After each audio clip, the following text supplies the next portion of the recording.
All right, back from more of the Argonaut Weekly here at GoArgos.com. Rob Walden and head baseball coach Mike Jeffcoat here to break down the final regular season series of the year. The Argonauts were up in Livingston, Alabama this week and took 2 out of 3 from West Alabama. Coach lost the opener 6-1, but recovered nicely to win the last 2 games and finish with a 42 victory regular season. I know you have to be pleased, obviously, with the regular season, but also the way you guys recovered to take the series up in Livingston. Yeah, it sure was, and it's difficult to play at West Alabama. Every year always is, no matter what their record, and it was a great challenge this weekend. Hubert, their pitcher, that threw real well a couple weeks back at our place against us, and we beat them 4-3, threw outstanding. And made it tough on us. And the wind was blowing in, and we just didn't take advantage of a few scoring opportunities. But you got to tip your hat to him. He did a great job. Then to bounce back, in that second game was a good outing with Hawkins, and then Waller's done what he's done all year, pitched final 2 innings for his 9th save. And then on Sunday he had 2 big hits, a 3-run homer by Dustin Lawley and a solo shot from Prawn to follow him to open up the game when we were down 2-1, and Waller closed that one out. Vargas did a great job going 6, and then we went north. Rosinski and Waller 1-1-1. So it was a great team effort, and it was one of those series where, they were out of it. We would already clinched the East, and you were kind of a little nervous. Didn't have a great feel from the offensive perspective with the conditions of the wind. The grass was a little thick up there, and it was hard to get ground balls through the infield. There was just a lot of factors there, and we had some, some heatly contested games, and that fired our guys up, and I think it'll help propel us going into the GSC Tournament. Yeah, certainly another character weekend for you guys to take 2 out of 3. You mentioned Franz Homer. He homered in both of the victories and continues to be probably the best hitter in the conference. I know you've said it a lot, and we continue to say it. A surefire candidate as there is for GSC Player of the Year, really in the entire league. Just a tremendous season from him. What a great year, and there's no doubt we wouldn't be where we are without Greg Prawn.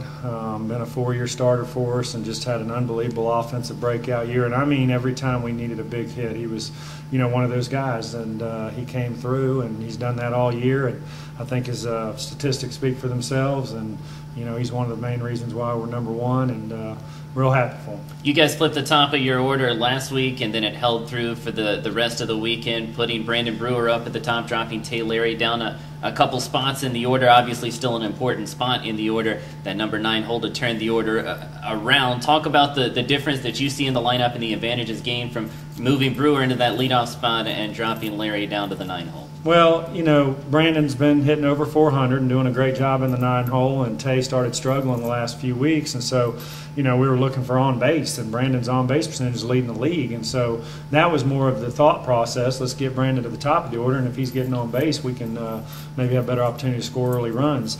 And it worked out against Valdosta, but over the last couple of weekends we've been seeing a lot of lefties. So we saw 3 or 4 this weekend at West Al, and Brandon's a left-handed hitter, and he struggled a little bit, didn't get very many hits, a couple walks. So I don't know if it played a great role in an advantage this past weekend. I still have great confidence in Tay. We're still working with his swing a little bit, trying to get him a little leveled out so he's more on top of the baseball and can use his speed. But I'll decide that going in. Right now, I think either one of them, that has proven we can win with that either way.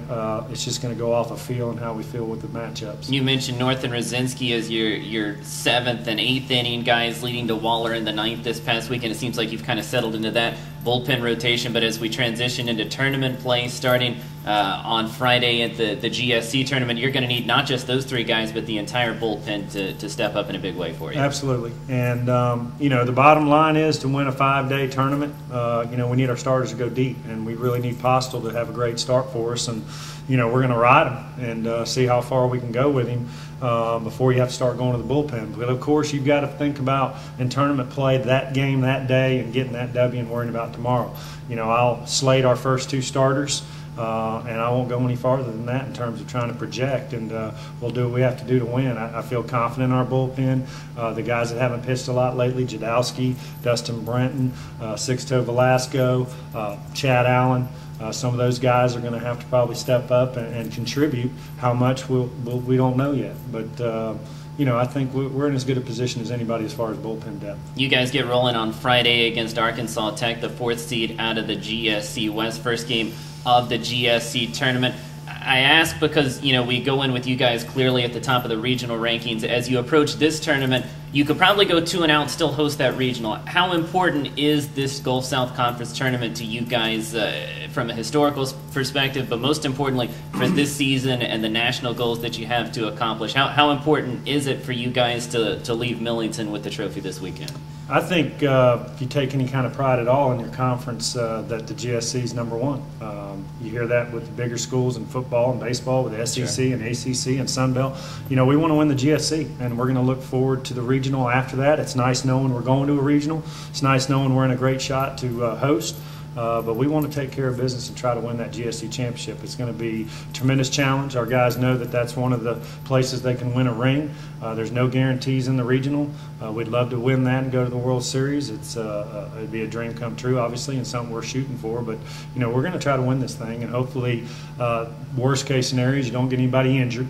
Right. But that's baseball, and like I tell the guys all the time, you can't worry about that. We've got to sell out and play every game like it is a national championship. And if nothing else, it is a dress rehearsal for the regional the weekend after, whether that's in Pensacola or anywhere else. And I know you talked during preseason media day, it's important for you guys to win the conference in the last season with the Arkansas schools. Yeah, and I think that's special. And before they get out of there and have that big conference championship like we did in 07, would be great. Again, it's going to be a tremendous challenge. All the teams in the field have a chance to win it.